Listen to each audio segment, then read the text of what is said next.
بسم الله الرحمن الرحيم سيقول السفهاء من الناس ما ولاهم عن قبلتهم التي كانوا عليها قل لله المشرق والمغرب يهدي من يشاء إلى صراط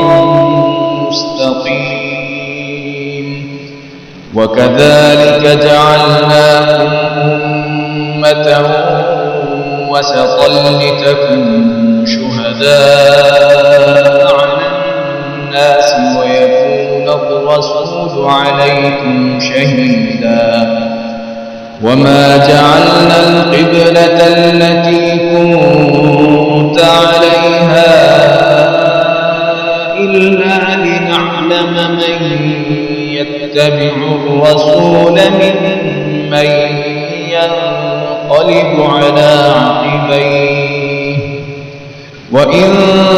كانت لكبيرة إلا على الذين هدى الله وما كان الله ليضيع إيمانكم إن الله بالناس لرءوف رحيم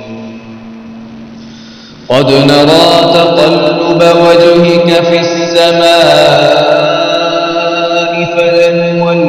فلنولينك قبلة ترضاها فول وجهك شطر المسجد الحرام وحيث ما كنتم فولوا وجوهكم شطره وإن الذين أوتوا الكتاب ليعلمون أنه الحق من ربهم وما الله بغافل عما يعملون ولئن أتيت الذين أوتوا الكتاب بكل آية ما تبعوا قبلتك وما أنت بتابع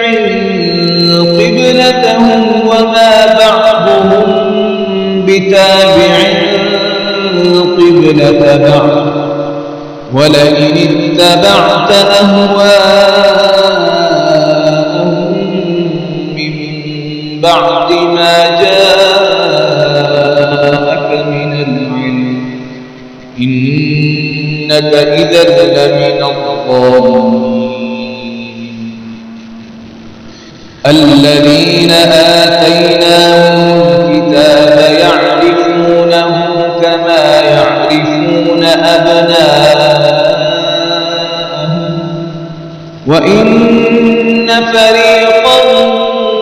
منهم ليكتمون الحق وهم يعلمون الحق من ربك فلا تكونن من